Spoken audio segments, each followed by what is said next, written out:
Okay, so we're ready to rock, aren't we? Yeah, we will be rocking. And that's awesome. So Esther, should I say Esther or Esther? As you like. Yeah, There's so you many tell ways me. to say it. Esther. Thank you so much first for being here in this channel in this um, platform with me, where it's my pleasure always to bring experts like you who have something to give to support others out there, especially in moments like this that we are living. And for the ones who are watching us, will watch us later, just to let you know that when I was talking to Esther to come here, she mentioned something that really taught me, that she said, because her topic is about writing, we are going to get into that, how some people told that they cannot write, that they are not good for writing. And I was really surprised to hear that. But hey, we hear things throughout life that if we believe everything we hear, we'll never reach our dreams, right? And I was last week with the world-class speaker 5-day challenge with our mentor Kane and Les Brown. And Les has one saying that I share with you and I share with everybody, which is the opinion that people have of you does not have to become who you are. So I leave everybody with this, and I welcome you to this channel, Esther. Thank you so much, Tulia, for inviting me. It's a great pleasure to be with you. Our first interview at all. We Yes. know each other since a while, but we haven't been on the interview together, right? Yes, absolutely. So let's get rolling. But before, let's go through the protocol. Okay, to the protocol, I will read Esther bio, so then you get to know a little bit more about what Esther Bürki is. Who is this lady? She is an international book writing expert. She's an author, blogger, life coach, and mother of 2 boys at the age of 14 and 16. Oh, you have a handful there. Lives in Winterthur, Switzerland. She studied literature and languages in Zurich, French, German, and English. You Swiss, you always have this ability for languages. She worked many years as a journalist for Swiss newspapers and magazines. After years, she changed the site and worked for companies in their communication department, writing press releases, publishing their employee magazine or their annual reports. Most of the time in 3 languages, German, French, and English. Chapeau. In her 50s, she lost her job, and it has been hard for her to find another job. She decided to start her own business. Good woman. 3 years ago, she published her first children's book in 3 languages, German, English, and French. The English edition was bought by an American publishing house. Well done, congratulations. As she was successful with the first book, the continuation came out this year.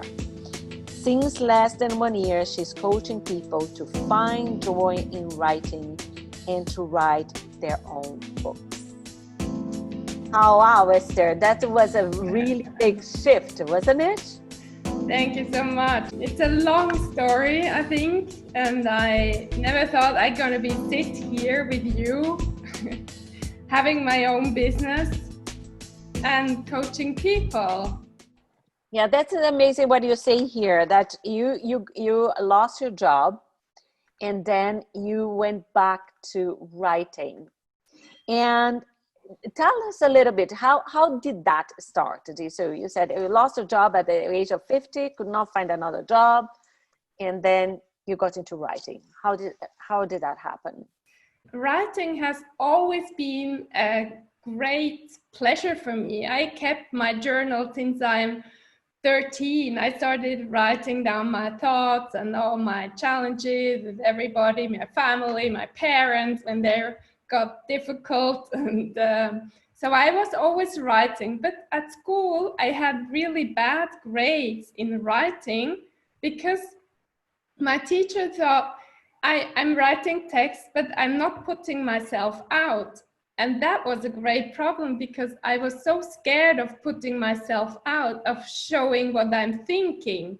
So I didn't like writing at all at school because we had these topics, and I always stayed very general. And then the teacher said, well, what's your personal opinion? But I was so afraid, and being afraid was a great topic for me. I was scared of showing myself, of speaking up, of, as you do. I mean, that wasn't my thing at all since for many years.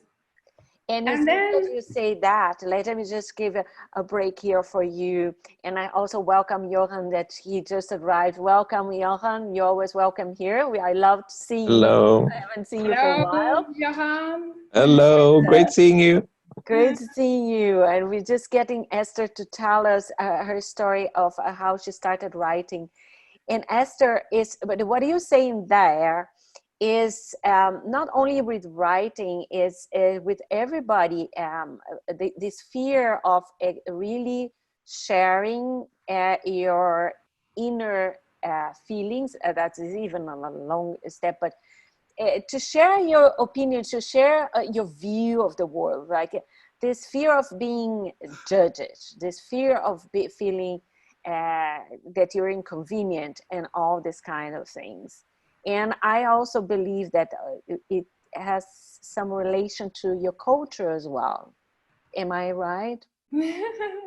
Yes. Then 3 years ago, I bought this coaching program, and that was really the best idea I could take, best decision I could take, because before I was working on myself, but then every time I got struggles or challenges, I thought, no, it's not gonna work. I'm not good enough. I stop again. But with coaches, you know, you get really used to keep on doing and not giving up at all. And also, that was amazing. I was helped so much in my self-confidence. I wouldn't sit here at all without my coaches. So that's amazing. So this is why you started. You say here you started you published your first book when you were 54. Yeah. Yeah, really great. Yes. I was always writing, but when I've chosen to become a journalist, I knew I have to write about others' opinion, and that was easy for me to write. But to write about my own feelings, my own thoughts, that was really difficult. And when the coaches told me, what do you like doing? I mean, do what you love the best. So I said, yeah, writing. And I always had this book idea in mind, and it was a children's book, only a children's book, because I thought I'm not putting myself out so much with a children's book. But the thing is, the topic of my children's book, it's a boy who doesn't feel good enough, and it's exactly my story. So I put the story with the boy and the cat. I think it's my story. So that when you said it's a children's book, what came here in the back of my mind, my evil mind here, was saying, she's hiding herself behind a children's book. Did you feel the same, Johan? Yes, absolutely. It's a great way of putting it out there without being so obvious, right? So, exactly. Yeah. But tell us a little bit about your book. You don't need to reveal all the secrets, but tell us a little bit about your book. So then you came to this idea of first, did you realize in the beginning that you were hiding behind the character, or you just thought, oh, I'm going to write about this character? I didn't realize it at all. Well, some sort, but I didn't. I put it in. I've chosen the figure of my younger son who didn't want to go to school because he didn't feel good enough. But I knew it was a little bit me, but no, I didn't realize it at the beginning. And then I was so scared about putting out this story because then people would ask me, yeah, what's about the story? What's the things in common, the figure and yourself? And I had to tell them it's my topic. So, but it started slowly. At the beginning, I didn't talk about my own topic. You were still hiding behind the boys. Yeah. Story. But how did it go for you? I'm always curious because it's the same process. I believe I wrote a book as well, but my book was not about me. It was about my experience as an observer. So, are you sure? he was pointed here with me. No, it's about my experience as a leader in being leading positions and being led by others. So I share. So it's not. No, it's not there. It's about me, but it's not at that level. But I would be curious to know, Esther, because even though every time we write, we have to dive deep into ourselves to get those stories, and we might touch certain areas that we then realize, oh my God, I have been keeping this away, and now I have to deal with it if I have to continue. Did you face those moments? Well, I'm still writing on my book, which has the topic Living Without Fear. And I started writing before COVID, and I was nearly done when COVID started. And I thought, I cannot put a book out with the title Living Without Fear. There must be a chapter also, or more chapters about this topic. And I stopped writing, but instead I started a podcast on this topic. And I started producing series episodes every day during COVID. And now, well, I stopped doing it daily because, That's too much, huh? No, I felt I'm repeating myself too much. So, but now I have 46 episodes, and 33 countries were listening to this podcast, and I have 530 plays already. It's amazing. So there's Very my good. topic, Living Without Fear. Amazing. Really great, yeah. And the thing is, I believe that many people out there, writing is about getting your voice out, and same as speaking, same as presenting. And many people don't even dare to think that they can say something, that they can speak up, or in your case, that they can write down. So how do you, the question I have for you here is, what would be your recommendation to someone who feels that, because we all do have a voice inside, and we are here for a purpose. As my sister says, we are not here on holidays. We are here for doing something. And these people, that they have this voice, but they are still, what would be your recommendation in a way based on your experience? Well, I think if you really have the wish, the dream since many years that you want to be writing this book, and you don't feel not yet, you're afraid of writing it, maybe it's good to get a coach, a mentor, because this helps. This gives self-confidence, and but I think it's good to to have a purpose with the book. If someone wants to write a book because he wants to help other people with a story this person overcame, maybe challenges, really big challenges in life, and if this person has the purpose to help others, this definitely helps. But I have clients who started writing with me and they have this purpose to help others.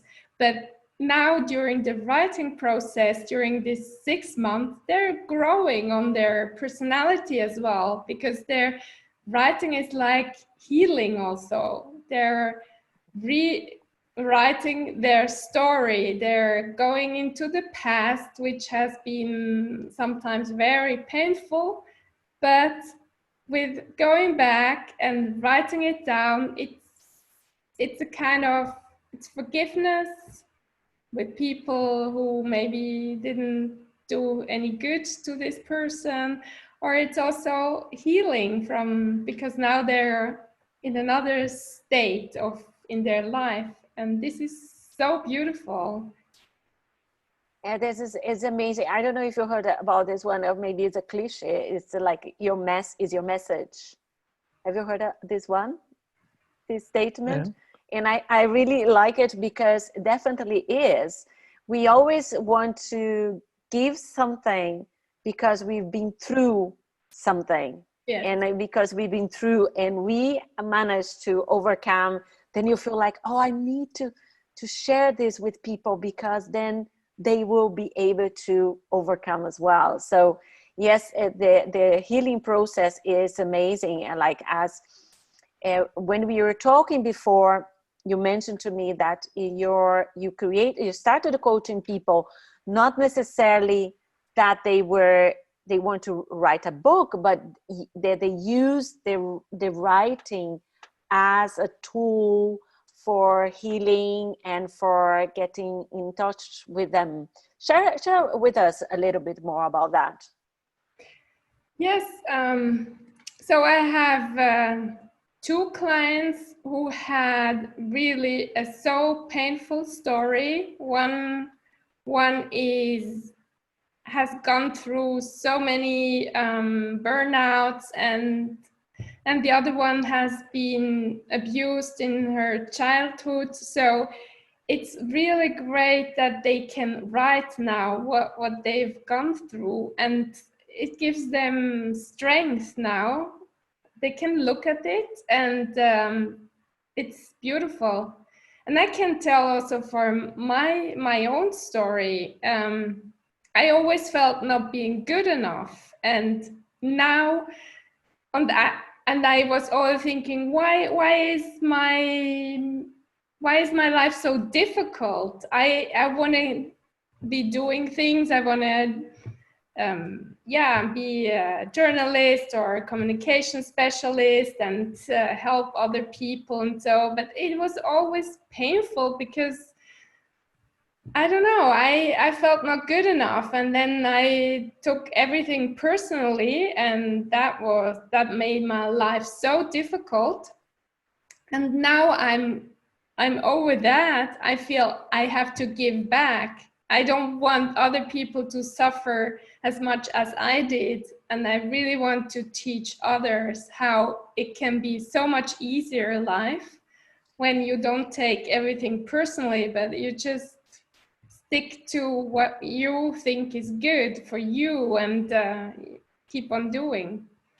That's amazing. And but it's easier said than done, right? It was like this, but for you, in your experience, because even like you're saying, when people start writing, it's amazing to see how they start healing themselves. But as I wrote a book, I know that some days are amazing. You can write for hours, and some days it's just like the marker there on the screen that you cannot write a word. In your experience, because your topic is different from what I had when I was writing, and with your coachees, what do you experience that what gets them stuck? What stuck them? when they're writing? That's a very good question, Tulia. Everybody who's coming to me, they're at the beginning, they're stuck because they have this idea. They have to write beautiful text, and they're writing one sentence, reading back, or writing 4 sentences, reading back, criticizing their text, and it's never going forward. So what I always teach my clients is, don't read back, just stay in the flow, just think what you want to express, and then you start writing, and you keep on writing, and you don't read what you've written. And because once you're in the flow, you can't do anything wrong. But if you keep on correcting always your sentences, I can feel it afterwards if this text has been written in the flow or not, because and it's so easy afterwards. You have a text, you can correct it. The whole text, I mean, it's so easy, and it's no problem. Because once you have the context, so then you have material to correct. And I can make an analogy here in life with people that, especially the ones who consider themselves perfectionists. When I'm giving my trainings, I always ask, because I work mostly with women most of the time. And I always ask the question, teasing, because I know the answer. I said, who is here is perfectionism? 99.9999% raise their hands. And I say to them, stop this crap, because perfectionism doesn't exist. And at the moment you are perfectionist, you never, for me, is a synonym of procrastination, because you're never ready. You're never ready. And in fact, you have to do it. And then once you do it, when you experience it, then you look back and said, okay, how can I improve that? Yeah. Right? It's the same for the writing. Otherwise, you never start, because how am I going to write this? It's exactly the same thing. Yeah, it's nice to see this parallel. Yeah, exactly. Yeah. When I wrote my book, I had a guide, a mentor as well, who was also my proofreader. And he told me, because he had experience on that, and I said, what can I do? How am I going to do it? He says, just write and then think. Just write and then think. Exactly. The editing process comes later, right? Just write in the thing, and just write and write and write.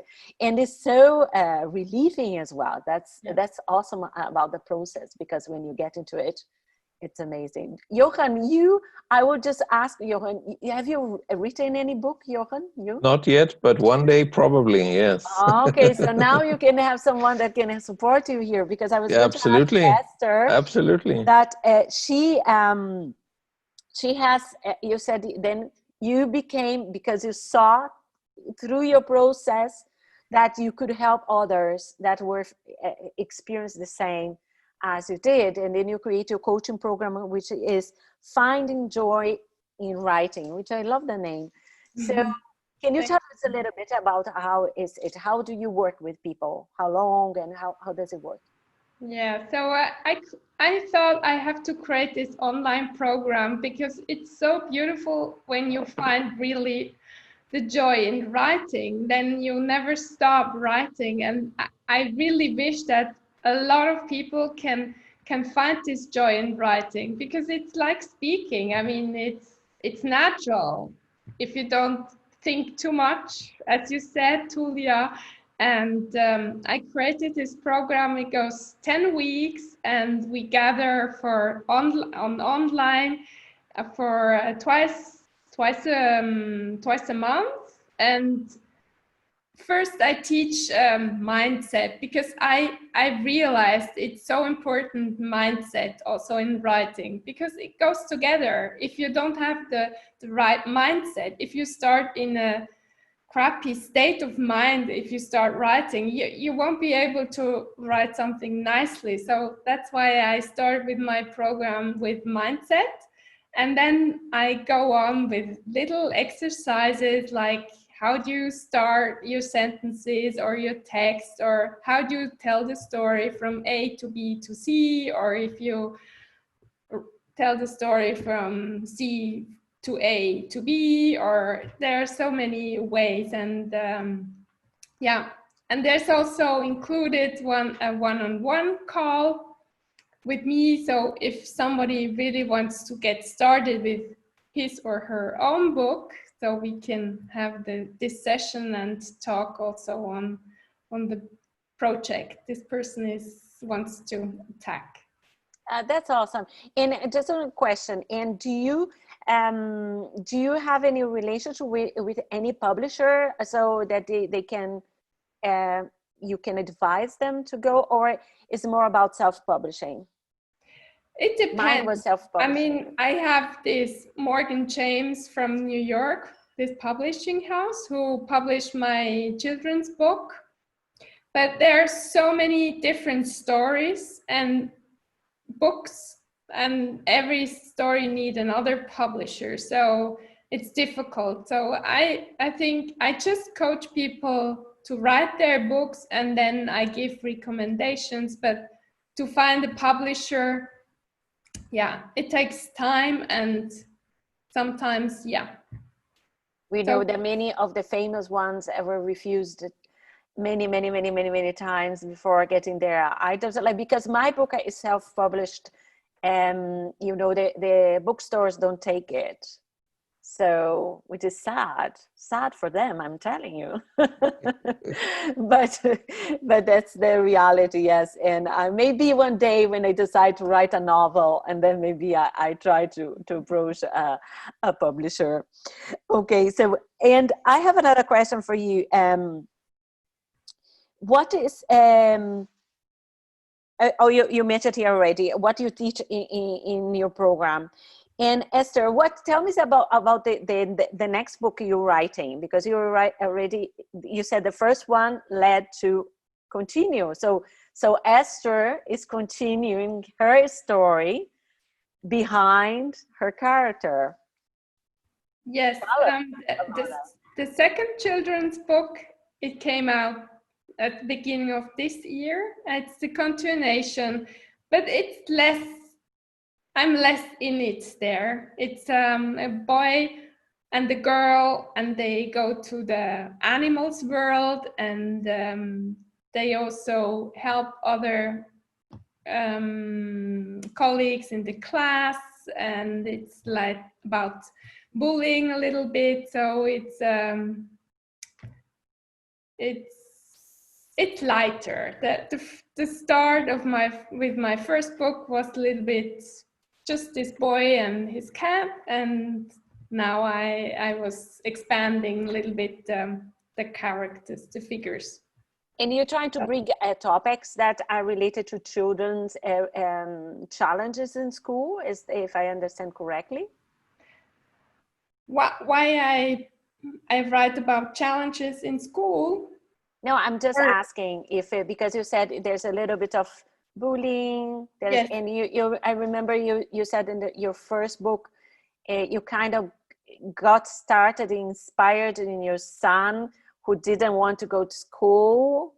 Yeah, and then actually, you took that. And so are you using your books also as a channel to support children and parents to deal with the school challenges? Yeah, exactly. I think my books are really for sensitive children who feel bullied maybe, or who don't feel good enough. And my books are really nice to read with parents and children, and to talk about feelings. And I think this is also one purpose of mine, make people talk about more about feelings. And animals are also a good thing to talk about feelings, because animals always evoke feelings. So I remember when I did my first book reading with the children's book, there were adults also listening, and one lady, she said she had tears in her eyes because the story reminded her of her dog in her childhood, and the relationship she had with this dog. So yeah, it's great to be able to talk about feelings. And sometimes maybe parents don't like to talk about feelings. Could be, but I'd like to encourage people to talk about feelings. Yes, it's because it's something that we are not taught. Well, let's say, I don't think we have to be taught about feelings. I take it back. But in a way is that there is no space when you're growing up for you to talk about feelings, because children can express their feelings without knowing how to say them. But we are pushed down. We are all children one day, right? And we are pushed down. So I congratulate you to give this space through your books for the children and parents, or the parents and the children, to bring this conversation about emotions and feelings, because we need to learn how to. When you say some parents don't want to talk about feelings, I believe it's because they don't know how to talk about feelings. They don't know how to express emotions, in the sense, name your emotion. What is exactly what you feel right now? I realize that many people, when you say, what exactly are you feeling right now? They just don't know.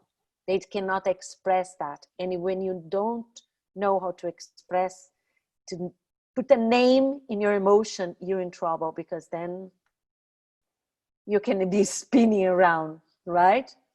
Johan, what is your experience with that? Well, I mean, I think males in general have a little bit harder time to express feelings in the first place, right? And Yes. yeah, I think that's probably coming from the gender differentiation to some extent there, and not having had the habits from a young age maybe to express yourself in different feelings and so on. But I want to link back to what you said also, Esther, about just writing, right? I think it also links to what a lot of people is feeling in the early days, that maybe they're not good enough and so on. And when you then say just write, don't just write, don't review what you have written. It's basically your own self-critique that you jump over then, right? So if you're not reviewing what you have written, you are accepting who you are to a bigger extent, and you're really able to jump over those fears of not being good enough and so on there, right? So I think it's absolutely spot on.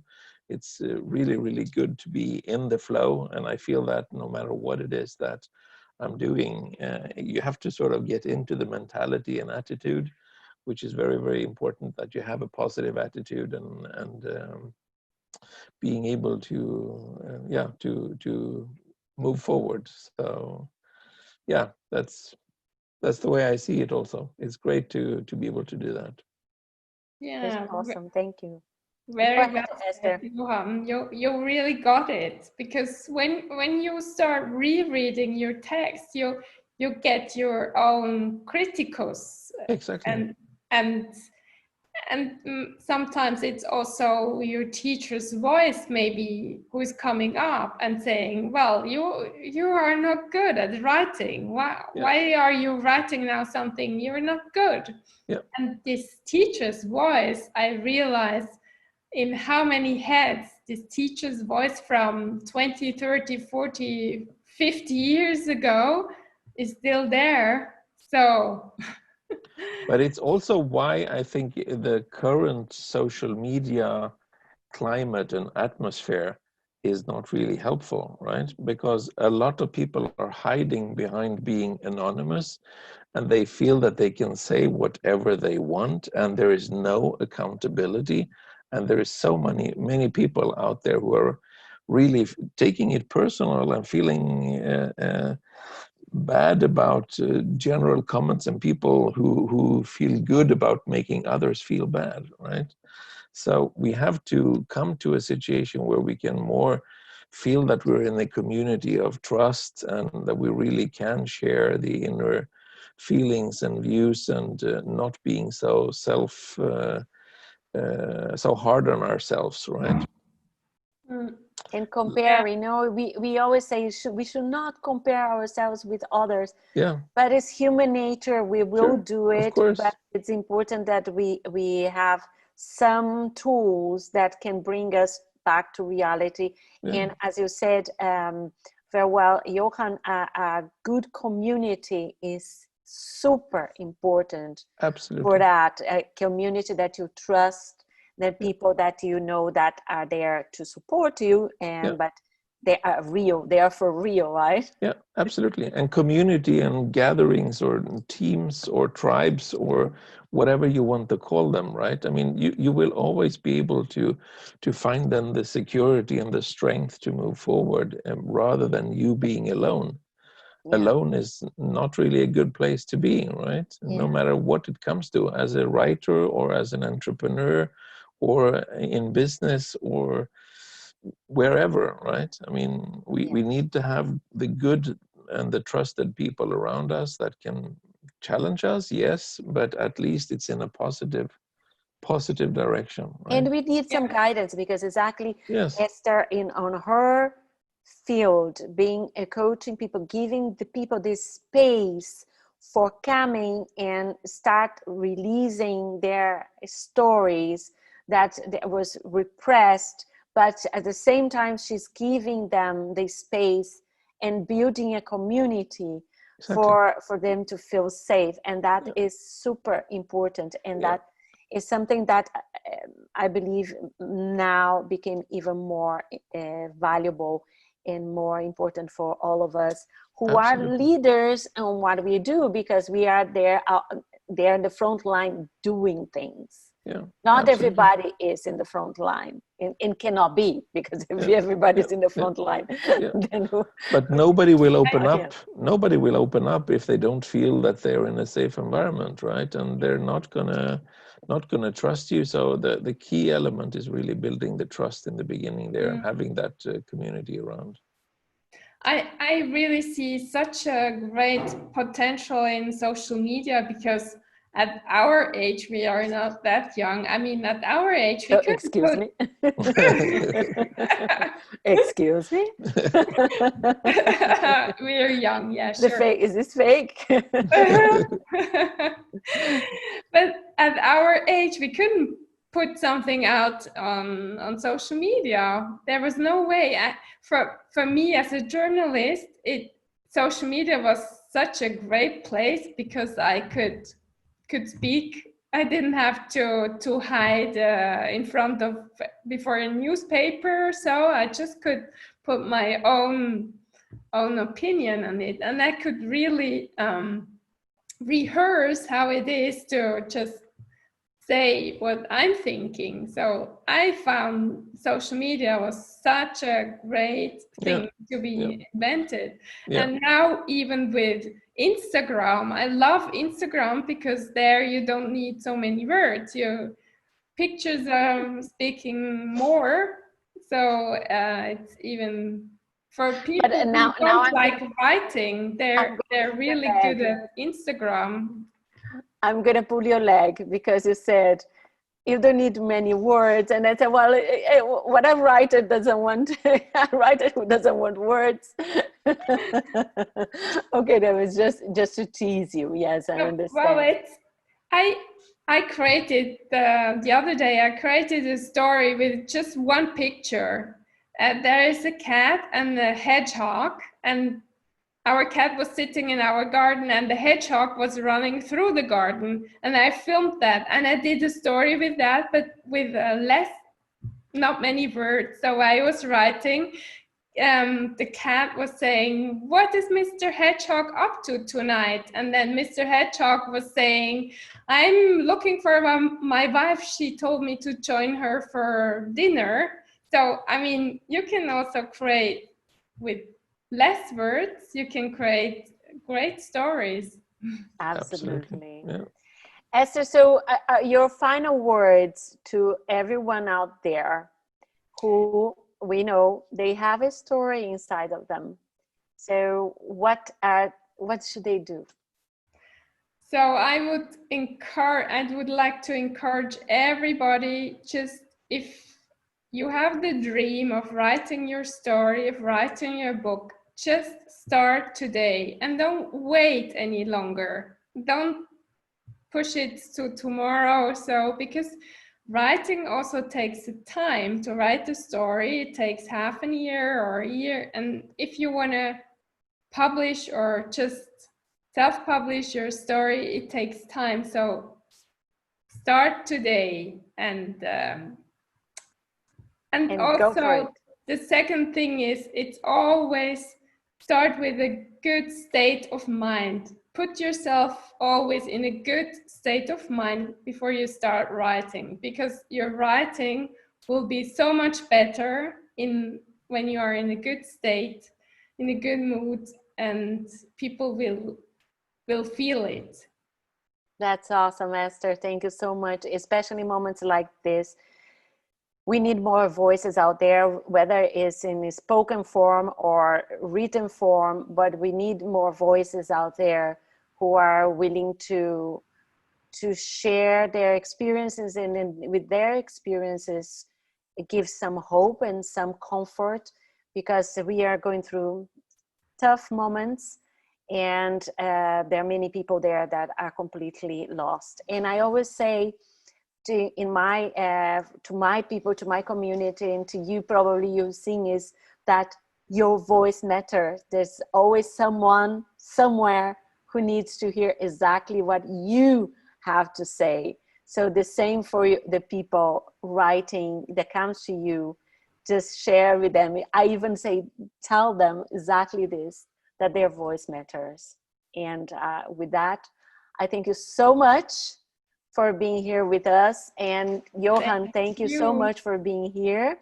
And I will share all the details you gave to me from your website and your training for the ones who want to participate. And let's keep rocking.